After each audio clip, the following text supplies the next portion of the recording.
रात्रीचे 11:30 वाजले होते। औसा सोलापूर महामार्गापासून अवघ्या 500 मीटरवर वानवडा रस्त्यावर सामसूम, पण त्या भयान शांततेत एक दृश्य जणू काळजाचा थरकाप उडवत होतं। एक चकचकीत स्कोडा कार धडाधडा जळत होती। एखाद्या लाकडी ढिगाऱ्याप्रमाणे ती कार 4 तास अग्निकुंड बनली होती।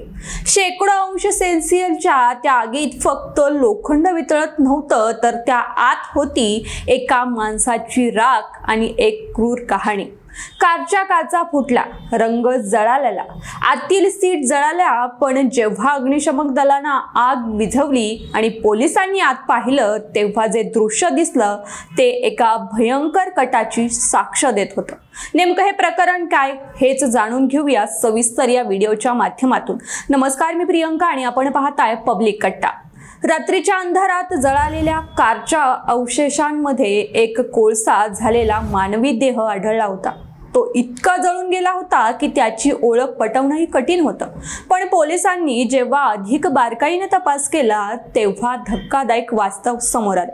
हा मृत्यू केवळ अपघाती नव्हता, तर जळालेल्या देहाचे हातपाय दोरीने बांधलेले होते। याचा अर्थ स्पष्ट होता, त्या व्यक्तीला जिवंतपणी किंवा मारल्यानंतर गाडीत टाकून हातपाय बांधून जाळण्यात आलं होतं।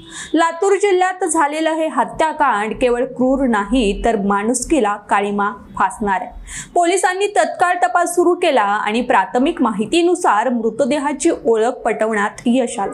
मृत व्यक्तीचं नाव होतं गणेश गोपीनाथ चव्हाण, वय होतं 35। गणेश चव्हाण हे लातूरमधील एका नामांकित खाजगी फायनान्स कंपनीचे डिव्हिजन प्रमुख होते। त्यांच्या कामामुळे त्यांचे अनेक मोठे आर्थिक व्यवहार आणि संबंध होते। एका उच्च पदस्थ आणि महत्त्वाच्या पदावर कार्यरत असलेल्या तरुणाचा इतका भयानक अंत का झाला, या प्रश्नानं पोलिसांना आणि त्यांच्या कुटुंबियांनाही विचार करायला लावलं। या घटनेत सर्वात गूढ आणि महत्त्वाची ठरली ती जळून खाक झालेली स्कोडा कार। ही कार तपासासाठी अत्यंत महत्त्वाची होती, पण माहिती मिळाली की ती कार गणेश चव्हाण यांची नव्हतीच, तर हप्ते थकल्यामुळे ती कार चव्हाण यांनीच ओढून आणली होती। म्हणजेच ही कार त्यांच्या ताब्यात काही दिवसांपासून होती। ही कार वानवडा रस्त्यावर नेमकी कशी आणि कधी आणली गेली?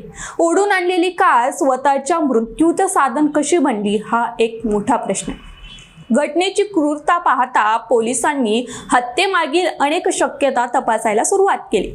यामध्ये सर्वात मोठा संशय अनैतिक संबंधाचा होता। फायनान्स कंपनीचे प्रमुख असल्यामुळे गणेश चव्हाण यांचा अनेक महिलांशी संपर्क होता। त्यांच्या वैयक्तिक आयुष्यात काही गुंतागुंत होती का? प्रेमातून किंवा विवाहबाह्य संबंधातून ही हत्या झाली असावी, अशी एक प्रबळ शक्यता पोलीस सूत्रांनी व्यक्त केली। अनैतिक संबंधांमधून निर्माण झालेला राग, सूड आणि त्यातून रचलेला हा क्रूर कट लातूरमध्ये या चर्चेनं जोर धरला। अनैतिक संबंधासोबतच दुसरा महत्त्वाचा धागा म्हणजे आर्थिक व्यवहार। फायनान्स कंपनीचे प्रमुख म्हणून चव्हाण यांचे अनेकांशी पैशांचे व्यवहार होते। कुणासोबत त्यांचा मोठा वाद झाला होता का? कर्जाचे हप्ते किंवा वसुलीवरून कुणी त्यांच्यावर राग धरला होता का? ओढून आणलेल्या कारचा संबंध या आर्थिक व्यवहारांशी जोडला गेला आहे का? हा घातपात अनैतिक संबंधातून की आर्थिक व्यवहारातून? पोलिसांनी या दोन्ही शक्यतांच्या मुळापर्यंत जाण्यासाठी तपास सुरू केला। या गंभीर प्रकरणाचं गांभीर्य लक्षात घेऊन लातूर पोलिसांनी तत्काळ तपासाची चक्र वेगाने फिरवले। त्यांनी सर्वप्रथम गणेश चव्हाण यांच्या जवळच्या आणि व्यावसायिक संबंधातील व्यक्तींशी चौकशी सुरू केली।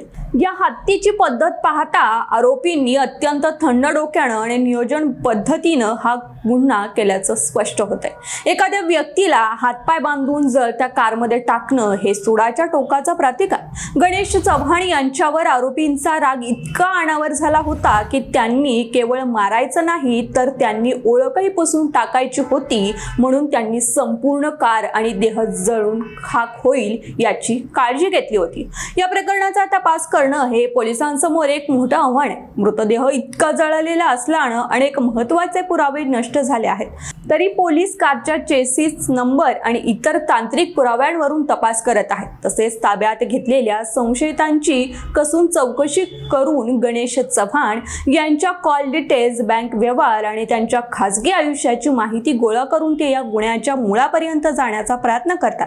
मंडळी, ही हत्या करण्यासाठी केवळ एका व्यक्तीची हिंमत झाली नसेल तर एक सामूहिक कट असावा हा पोलिसांचा संशय. कोणीतरी या कटाचं नेतृत्व केलं असावं आणि इतक्या निर्दयी कृत्याची अनेकांनी तयारी केली असावी.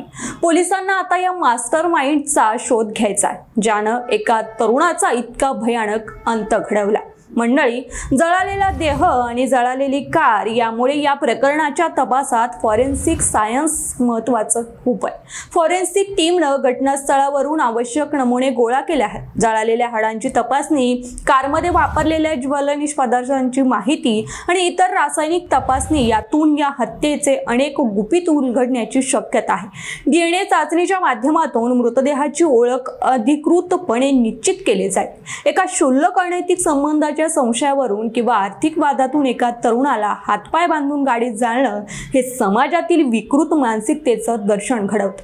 सूड घेण्याच्या या क्रूर प्रवृत्तीनं महाराष्ट्रातील सामाजिक वातावरणात भीतीचं सावट निर्माण केलंय. तुम्हाला या घटनेबद्दल काय वाटतं? आम्हाला कमेंट बॉक्समध्ये नक्की सांगा. धन्यवाद.